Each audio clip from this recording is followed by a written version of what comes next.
24 अरे होते हैं। इस चक्र का व्यास लगभग सफेद पट्टी की चौड़ाई के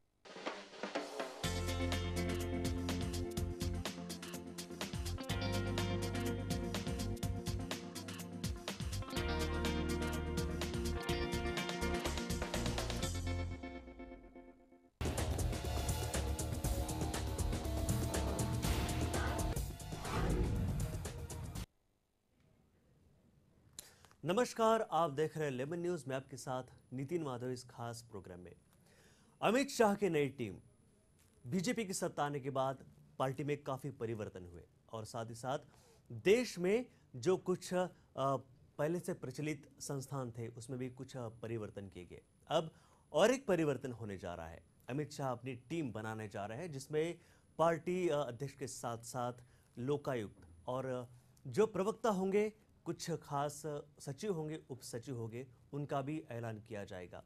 नई टीम का ऐलान मंगलवार शाम को यानी आज शाम तक हो सकता है और पार्टी सूत्रों से पता चला है कि हरियाणा, महाराष्ट्र, झारखंड और जम्मू कश्मीर में विधानसभा चुनाव से पहले शाह की नई टीम का ऐलान किया जाएगा। शाह की नई टीम में महिलाओं के साथ साथ युवा चेहरों को भी मौका दिया जाएगा। ये खास बात है। शाह की टीम में राम माधव, जेपी नड्डा और वरुण गांधी को मिल सकती है अच्छी जगह। सूत्रों की माने तो 10 नए महासचिव हो सकते हैं इस पार्टी में। इसमें इतनी सचिव की संख्या भी हो सकती है 10 की। वहीं महाराष्ट्र से बीजेपी प्रदेश अध्यक्ष देवेंद्र फडणवीस या विनोद तावड़े शाह की टीम में जगह पा सकते हैं।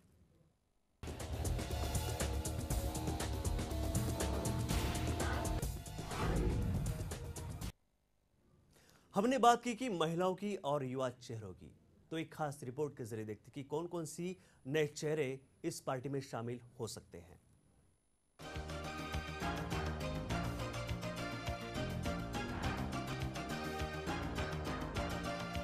बीजेपी की सत्ता आने के बाद पार्टी में काफी सारे परिवर्तन किए गए। इसमें एक महत्वपूर्ण परिवर्तन ये रहा कि राजनाथ सिंह कैबिनेट में जाने के बाद उनकी जगह अमित शाह को नया पार्टी अध्यक्ष बनाया गया। अब आज और एक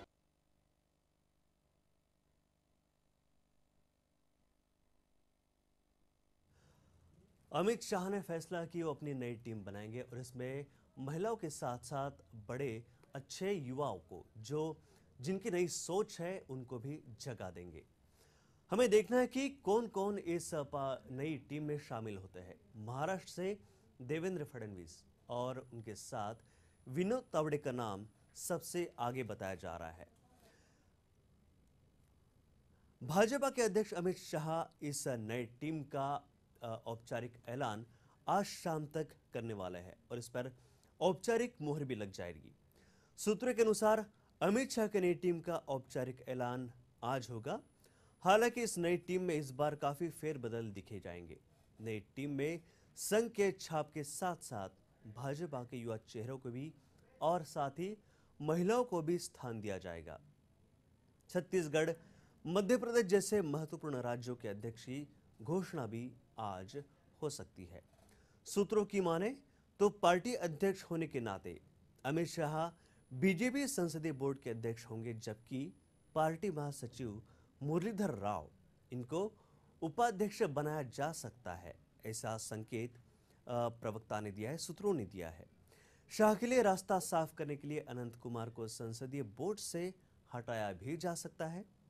बीजेपी अध्यक्ष की नई टीम में जेपी नड्डा, राम माधव, वी सतीश, संगठन महासचिव वरुण गांधी, संजय पासवान, अनुराग ठाकुर, राजीव प्रताप रूढ़ी, देवेंद्र फडणवीस या विनोद तावड़े, इन दोनों में से कोई एक को अच्छी जगह मिल सकती है। इस पर जुड़ते हैं सीधा हमारे संवाददाता अमित दुबे से। अमित जी, आज शाम तक जो टीम है अमित शाह की, इनके टीम का ऐलान होना बाकी है भी और शाम तक ये पूरा तरह से हो भी जाएगा। तो इसमें नई जो युवा पीढ़ी है, उनके जो सोच विचार है, उनको अच्छा मौका दिया जा रहा है। तो क्या ये कितनी खुशी की बात कह सकते हैं कि नई युवा प्रतिभाओं को इसमें मौका दिया जा रहा है? जी बिल्कुल, देखिए अभी हम बात करें तो जिन राज्यों में विधानसभा चुनाव होने उन्हें लेके खास करके अमित शाह की रणनीति है, इसलिए उन प्रदेशों से उन्होंने नेताओं को लिया है। चाहे हम बात करें महाराष्ट्र की, तो देवेंद्र फडणवीस और विनोद तावड़े का उसमें नाम आ रहा है खास करके, और झारखंड की बात करें तो रघुवीर प्रसाद का नाम वहां से आ रहा है।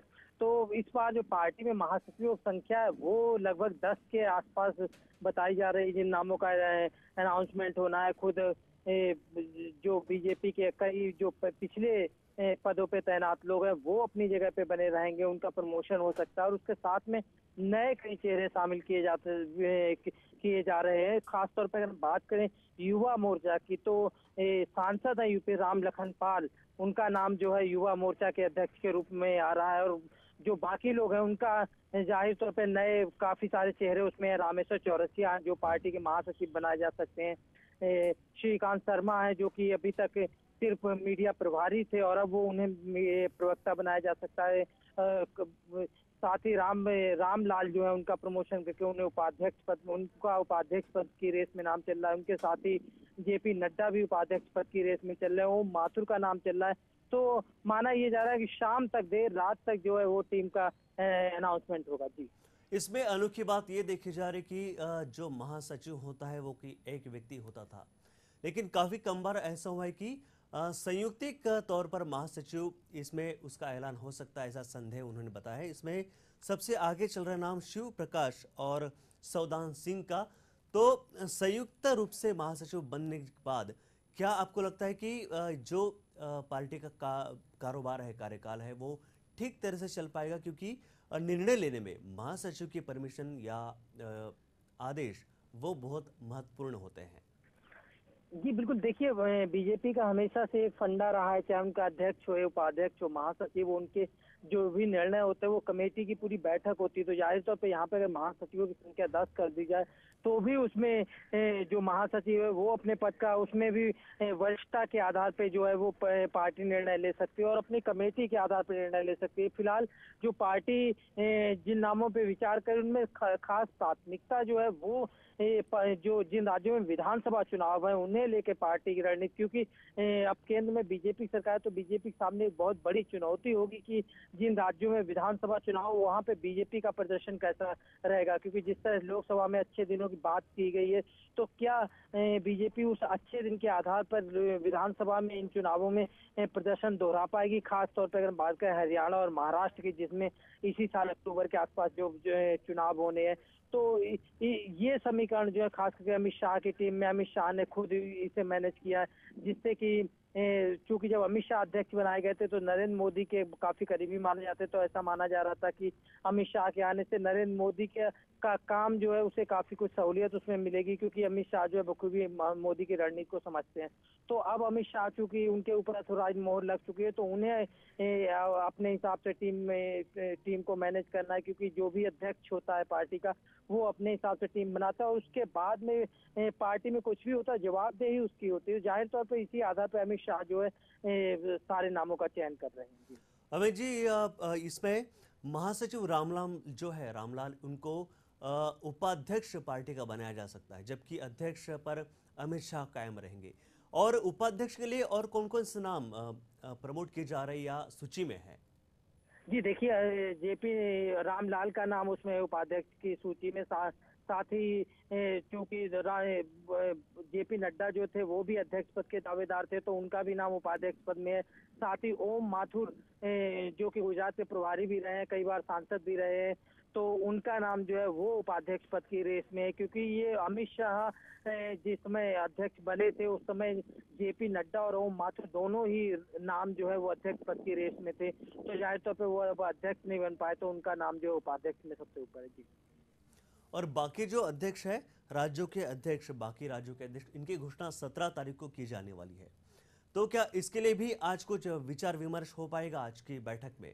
जी देखिए, पहले सबसे बड़ी बात ये है कि बीजेपी में अभी जो बैठक होनी है, जो भी आज अनाउंसमेंट होना है, वो राष्ट्रीय कार्यकारिणी को लेके है कि कौन राष्ट्रीय सचिव, महासचिव, प्रवक्ता, उपाध्यक्ष। तो अभी राष्ट्रीय कार्यकारिणी की पहले अनाउंसमेंट होगा, और जब राष्ट्रीय कार्यकारिणी पूरी बन जाएगी उसके बाद फिर उनकी कार्यकारिणी की बैठक में अमित शाह अपनी पूरी टीम के साथ बैठक करेंगे, और उसके बाद में जिन प्रदेशों में अध्यक्ष या उपाध्यक्ष या जो भी मंत्रियों को लेके है, फिर उसके आधार पर वहाँ पे रणनीति बनाई जाएगी। जी। इसके साथ ही हरियाणा, महाराष्ट्र, झारखंड और जम्मू कश्मीर में जो है विधानसभा चुनाव को लेकर ये सारी योजना बनाई जा रही है। तो काफ़ी बार हमने भाषण में सुना कि राजनाथ सिंह हो, नरेंद्र मोदी हो या फिर अमित शाह हो, इन्होंने इन चारों राज्यों में विधानसभा चुनाव को देखते हुए अपनी जो तैयारी है वो शुरू कर दी है। तो आपको क्या लगता है कि यहाँ पर भी पार्टी को बहुमत हासिल करने में कामयाबी मिलेगी?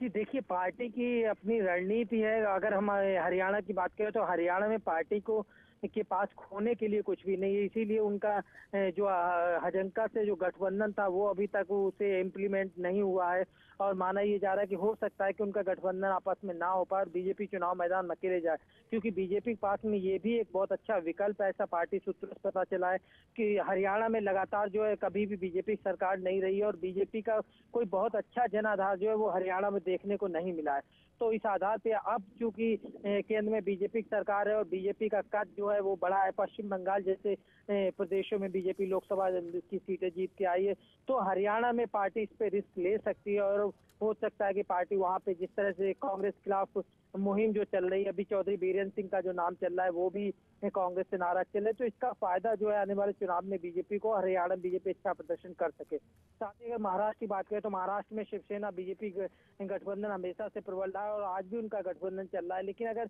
एनसीपी और कांग्रेस की जिस तरह टकरार चल रही है, अगर उनकी बात आपस में नहीं बनती तो जाहिर तौर पर वहां भी बीजेपी को फायदा होगा। अमित जी, यहाँ पर एक नई बात जो है वो घट रही है और मैं उस बात की तरफ आपका ध्यान आकर्षित करना चाहूँगा कि इस संगठन में इस आज के बैठक में अमित शाह की जो टीम का ऐलान किया जाएगा उसमें महिलाओं के साथ साथ नए चेहरों को भी संधि अवसर दिया जाएगा। और हमने देखा कि नरेंद्र मोदी पीएम बनने के बाद उन्होंने सीएम पद के लिए आनंदीबेन पटेल का नाम प्रमोट किया। अब इसमें भी अध्यक्ष जो है सरोज पांडे, इनका नाम, महिला मोर्चा की अध्यक्ष सरोज पांडे, इनका नाम भी वो इसमें शामिल करना चाहते हैं। तो क्या बीजेपी की ये पहले से संस्कृति रही कि महिलाओं के लेकर महिलाओं को सम्मान या फिर अच्छा पद देना, महिलाओं को परिपूर्ण मौका देना इनकी परंपरा रही है?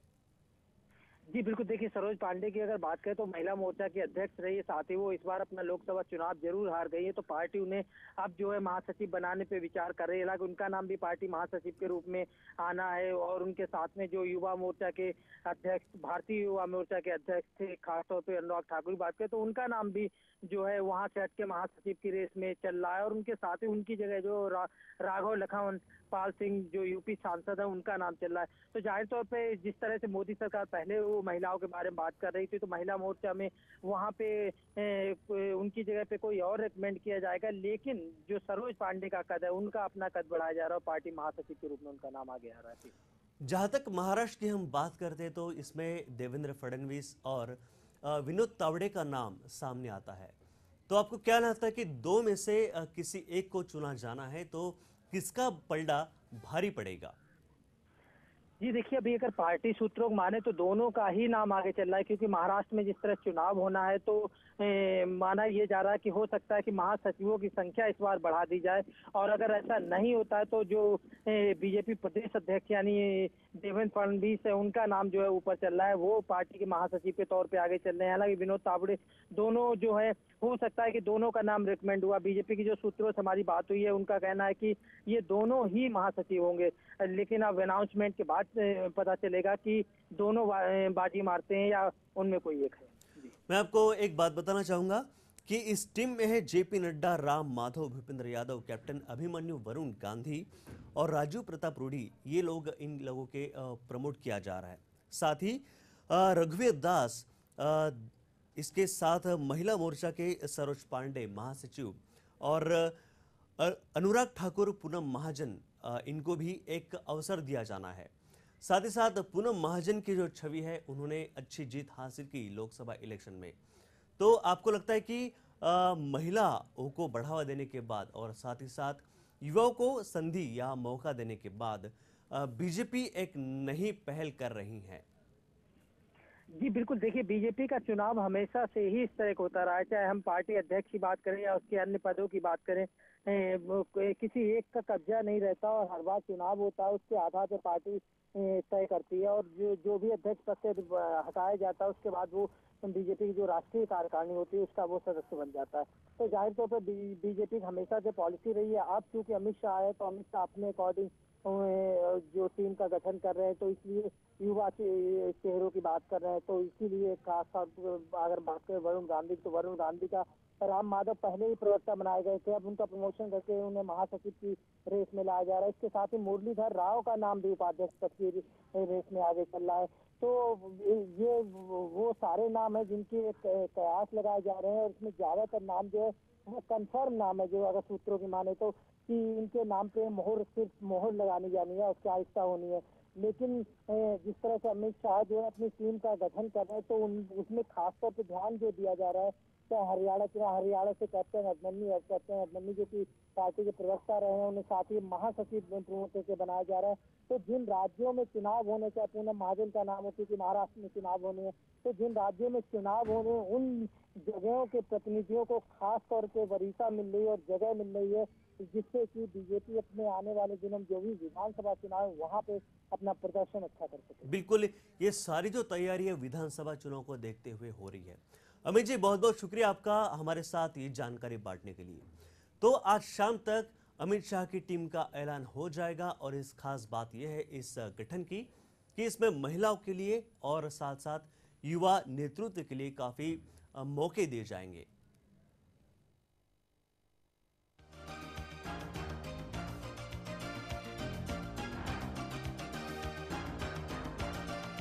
बीजेपी की सत्ता आने के बाद पार्टी में काफी सारे परिवर्तन किए गए। इसमें एक महत्वपूर्ण परिवर्तन ये रहा कि राजनाथ सिंह कैबिनेट में जाने के बाद उनकी जगह अमित शाह को नया पार्टी अध्यक्ष बनाया गया। अब आज और एक महत्वपूर्ण परिवर्तन होने जा रहा है, और वो है अमित शाह की 20 सदस्य वाली टीम का गठन। भारतीय जनता पार्टी के नए अध्यक्ष अमित शाह की नई टीम का ऐलान आज हो सकता है। पार्टी सूत्रों ने बताया कि हरियाणा, महाराष्ट्र, झारखंड और जम्मू कश्मीर में विधानसभा चुनाव से पहले शाह की नई टीम का ऐलान जल्द कर दिया जाएगा। शाह की इस नई टीम में महिलाओं के साथ युवा चेहरे को मौका दिया जाएगा। इसमें जेपी नड्डा, राम माधव, भूपेंद्र यादव, कैप्टन अभिमन्यु, वरुण गांधी और राजीव प्रताप रूडी जगह पा सकते हैं। महाराष्ट्र बीजेपी अध्यक्ष देवेंद्र फडणवीस या विनोद तावड़े को भी टीम में जगह मिल सकती है। सूत्रों के माध्यम से ये भी पता चल रहा है कि झारखंड में रघुवीर दास और स्वतंत्र देव सिंह के नामों पर भी महासचिव पद के लिए चर्चा हो रही है। महिला मोर्चा प्रमुख सरोज पांडे महासचिव बनाई जा सकती है। युवा चेहरों में अनुराग ठाकुर, पूनम महाजन, सुनील देवधर, रामेश्वर चौरसिया, सुधांशु त्रिवेदी, अनिल बलोनी, श्रीकांत शर्मा और महेंद्र पांडे को पार्टी सचिव बनाने की संभावना जताई जा रही है। इसी ऐलान के दौरान अमित शाह पार्टी के नए प्रवक्ताओं की नियुक्ति करेंगे। युवा नेता राघव लखनपाल वो युवा मोर्चा के प्रमुख बनाए जा सकते हैं। सूत्रों ने बताया कि बीजेपी के नए उपाध्यक्षों में तपीर गाओ, प्रभात झा और ओम माथुर भी हो सकते हैं।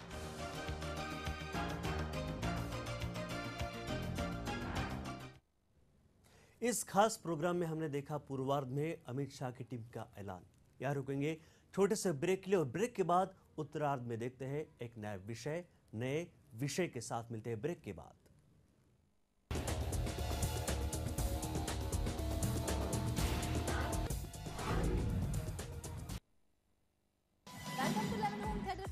मैं हूँ सुधा सिंह। आज हमारे साथ में जकलीन आपका बहुत बहुत स्वागत है हमारे न्यूज़। Thank you. गॉसिप से लेकर लव अफेयर तक,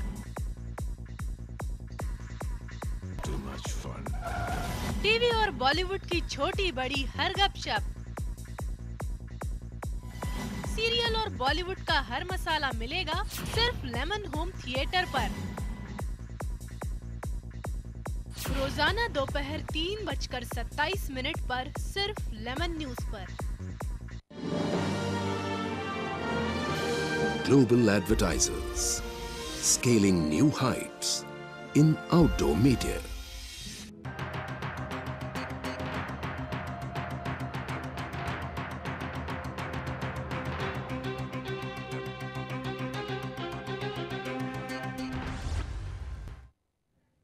ब्रेक के बाद एक बार फिर बहुत बहुत स्वागत है आप सभी का। मुंबई में ईबोला ने दस्तक दे दी है। मुंबई से सटे वसे में ईबोला का एक संदिग्ध केस सामने आया। ये मरीज हाल में नाइजीरिया से लागोस शहर से लौटा है। ईबोला के लक्षण पाए जाने के बाद उसे एक सरकारी अस्पताल के अलग वार्ड में, स्पेशल वार्ड में रखा गया है। महाराष्ट्र के स्वास्थ्य मंत्री भी इस केस पर नजर बनाए हुए हैं।